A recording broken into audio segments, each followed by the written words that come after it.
Let's bring you our exclusive story this afternoon that we're focusing on here on eNCA today. We're revisiting the multi-million rand Layton sports facility in Komani in the Eastern Cape. The facility, which cost a whopping 15 million rand of taxpayers' money to construct, stands empty today, unusable and in disrepair. This is more than 5 months after it was unveiled by the Mgijima local municipality. A preliminary report has concluded the procurement process and the awarding of the tender was marred by numerous irregularities. Our senior reporter Aviwe Mtila is on the ground, is in the area today, trying to get reaction. And in the studio with me is eNCA Sports Editor Vata Ngobeni, who also knows a lot about this. Good afternoon, Vata, and welcome. And good afternoon, Aviwe. Before I come to you, Aviwe, Vata, can you just remind our viewers, where does this all begin? I mean, you've been following the story from the beginning. It happened late last year, but then where we discovered a ribbon cutting ceremony of this facility. And one had only to see the pictures of how shoddy the work was of this facility. You look at the stands and you realize, that this was nowhere near the 15 million rand price tag that was placed on the facility itself. Aviwe went on to Komani, and when we found this stadium, whatever they want to call it, it was just the track was unfinished. Not even a track, it was a gravel track. The lines were not straight. The rugby poles were almost falling over, and this was a new facility. All the works detailed by Talami Civils, you could see that most of it was actually not even done. A lot was missing from what they said that they did. The original price tag was 22 million rand, but in the end it ended up with them being awarded 15 million rand, and we saw the state of the stadium. And unfortunately, with our viewer being there now, you can only see the grass is tall. It's just... I recall the initial visuals late last year, as you said, when we broke the story, that even the ablution facilities at the time that went into were really not up to standard. And you look at the live visuals. Now there you go. We can bring you those exclusive pictures that happened. The community was expecting something that was, if I can use that word loosely, world-class or properly done. Am I wrong? No, without a doubt, they were expecting something that's world-class. They were expecting something that could stand for a very, very long time. And you could see, but then, that just by the state of the stands, you talk about those ablution facilities, the lack of the boreholes and so on. This was nowhere near even a state of the art. This is actually a big insult to the community itself. And again, another example of how state funds are being completely misused.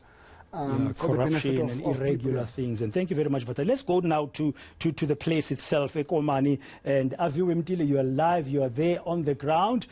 Just to kickstart this thing, what have you found this time around compared to what you saw last year when the story first broke?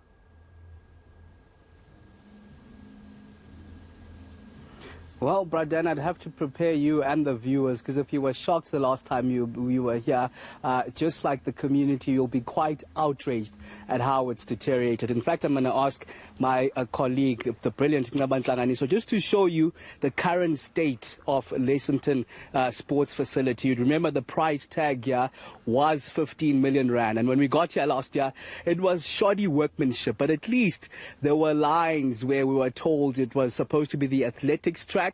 But what you can see now is grass that has grown, overgrown. You can't hardly run in the stadium. If you were to even play a soccer match in the stadium, you'd fall over, or rugby, or whatever sport you to play here, you'd fall over, because we hear from the community and the people we've been speaking to in the course of the day that the last game that was played here was on that ribbon cutting ceremony where it was officially open. After that, there hasn't been any sport, because there is no sport that can be played. Because last time at least there were lines here, but none of those lines that you can see here. We're told that initially it was supposed to cost some 22 million rand, but of course that was dwindled down to 15 million rand after they couldn't build a netball facility. Initially it was supposed to be both a rugby and a separate soccer field, but that 15 million rand then went on to incorporate both a rugby and a soccer field in 2-1.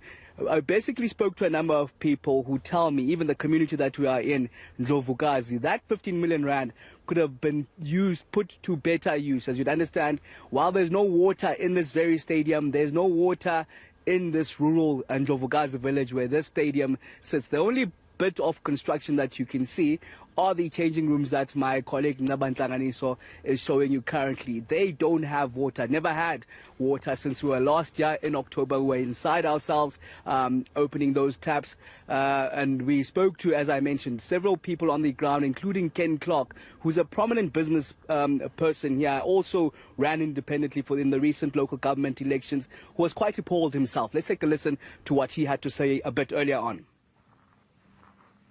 The report is full of irregularities, which tends to say to me that the management at the municipality must take responsibility for what's going on here. And yes, this is not something that the new council approved and had built, but it is this council's responsibility to hold the perpetrators of the wrongdoing to account. I believe that the people that were involved should be charged, and that the money that has been wasted and squandered needs to be recovered from them, even if it means that they need to sell their properties to make good that. A lesson needs to be made. We cannot allow this kind of irregularity to continue. This is a gross waste of taxpayers' money, and something has to happen. I also believe that we need to make sure that a forensic audit of the entire municipality happens, because if this is happening here, what's happening on other projects? Now, Aviwe, we can see the overgrown field behind you, not been kept at all. As you said, the lines have even disappeared. One just wonders, what does the municipal manager have to say about the report, and especially the state now that we're seeing? I mean, this is outrageous. Totally outrageous, Bradan. And in fact, I had that conversation with the municipal manager of eNCA Mgijima municipality, and it was about a 4 to 5 minute interview where the gist of it, and summing it up, it was basically a no comment. We spoke, I tried to probe questions that look at this particular report that details the number of irregularities, from how that bid, the BEC, that suppose the committees that look in these tenders, how they were appointed was irregular, how their advertising raised a number of eyebrows, because it wasn't advertised as per legislation that is supposed to be advertised in. Even the company that received this tender, Talami Civils, was 4th highest scorer when it came to those tender bids, but miraculously it received the tender itself, even when it was placed 4th. So I posed these questions quite pointedly, and what I got was a big no comment. We were told that this report that came out on the 25th of January earlier on in the year hadn't been discussed in council. We were given excuses that the MEC is still going to deliberate on it. That's the COCTA MEC sometime in council. They haven't touched it in eNCA Mgijima local municipality. Even when I posed the question of what she thinks when she comes to the stadium, as you'd expect a municipal manager would follow up on a 15 million rand that's been spent and how it's benefiting the community, she hasn't come this side, and she says it's not her responsibility basically to look at stadium. In conversation that I had earlier on with Nokuthula Zondani, the municipal manager of eNCA Mgijima. Unfortunately, sir, I'm not aware of that. There are no sporting activities that are taking place in that place, because I'm not staying in Ndlovukazi. So I wouldn't know whether the people are not using the facility or not. The last game, I'm told, that was played there was on that ribbon cutting that happened just before October when we came there ourselves.